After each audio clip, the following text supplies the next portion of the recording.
Hey, what's up, guys? My name is Jerry from TraderThings.com, and right now you are tuning in to the Wolf of Forex.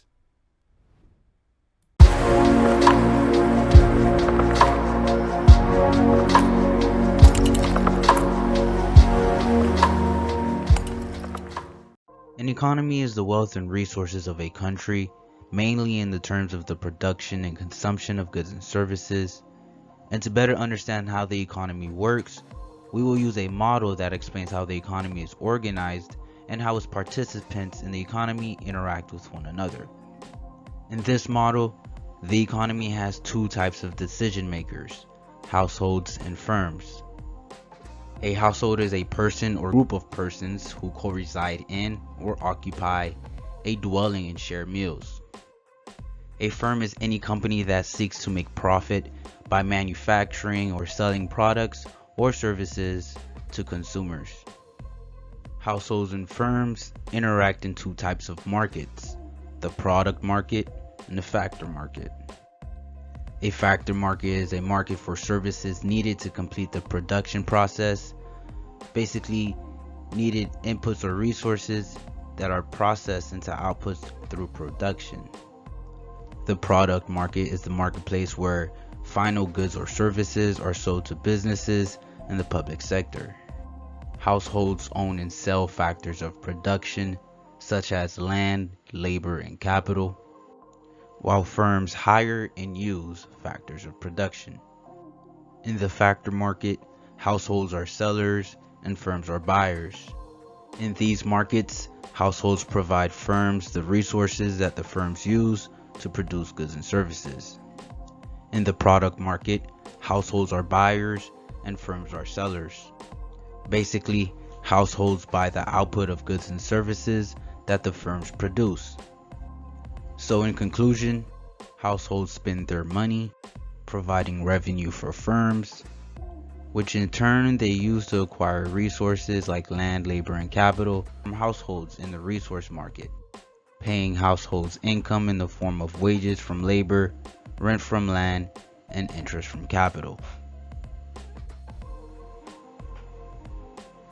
Now that we understand the basics of cash flow of goods and services in the economy, we will look at a more realistic model that displays the interconnectedness of firms, households, government, the resource, the product, and financial markets. We will use this to map out economic indications that will help us gauge the well-being of an economy in order to assist us in the development of our systematic trading framework. So we know households demand goods and services in which firms supply. Money flows in a circular direction, and goods and services and resources flow in the opposite direction. Households receive income and use it to pay taxes to the government, to consume goods and services, and to save through the financial markets.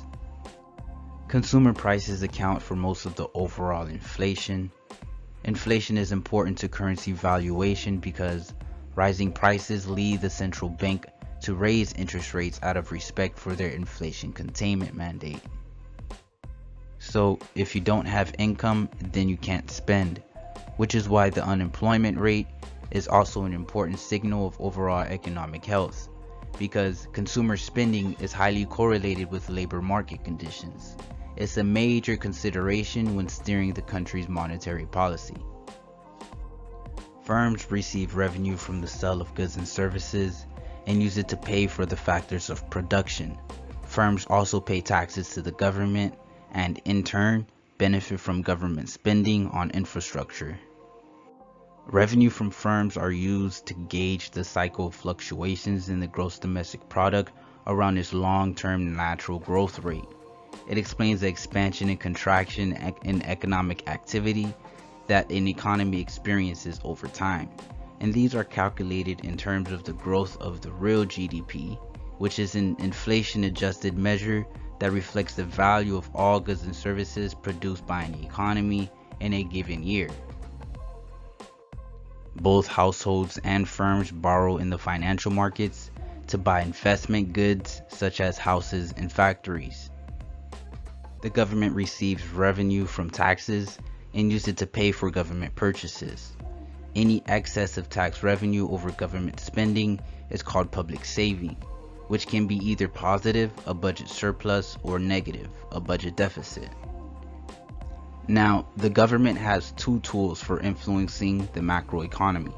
The first is monetary policy, which involves managing the money supply and interest rates, and the second is fiscal policy, which involves changes in the government spending, purchases, and taxes. International flows of goods and services are closely connected to the international flows of financial capital. Basically, a country's balance of trade is the dollar difference between its exports minus its imports. This is part of a larger economic unit called the balance of payments, which is the sum of all economic transactions between one country and its trading partners around the world. This includes capital movements, loan repayments, expenditures by tourists, and other payments. You should also note that trade deficits and trade surpluses are not necessarily good or bad, it just depends on the circumstances. A current account deficit means that after taking all the flows of payments through goods, services, and income together, the country is a net borrower from the rest of the world. A current account surplus is the opposite and means that the country is a net lender to the rest of the world. Even if a country is borrowing, depending on the stage of the business cycle the country is currently in, if it invests that money in productivity boosting investments, it can lead to an improvement in long-term economic growth. Hong Kong, China, for example, always has a trade deficit. However, it is perceived as a positive because many of its imports are raw materials in which is converted into finished goods to then be exported. This gives China a competitive advantage in manufacturing and finance that creates a higher standard of living for the people of its nation. It is important to recognize that an inflow and outflow of foreign capital does not necessarily refer to a debt that governments owe to other governments, although government debt may be part of the big picture. Instead, these international flows of financial capital refer to all the ways in which private investors in one country may invest in another country by buying real estate, companies, financial investments like stocks and bonds.